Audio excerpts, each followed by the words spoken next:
আসসালামু আলাইকুম দর্শক, এই মুহূর্তে আমরা অবস্থান করছি সিমটিবিল খাস মহল্লার মধ্যে।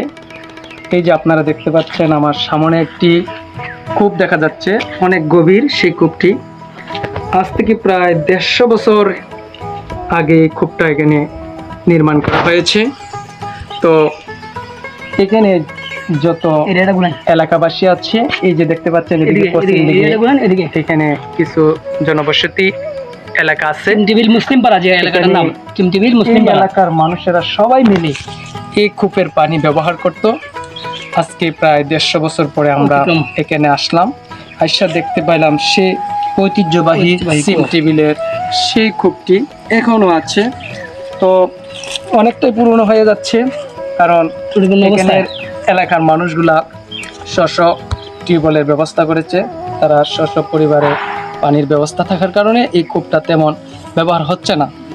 এই হিসাবে আমরা আজকে এখানে পর্যটক হিসাবে আসলাম, আসা সেই কূপটাকে দেখতে পেলাম।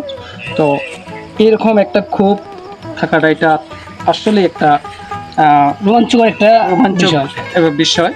তো আমরা মনে করি প্রতিটা এলাকার মধ্যে যদি এই ধরনের কূপ থাকে, তাহলে গ্রীষ্মের সময় বা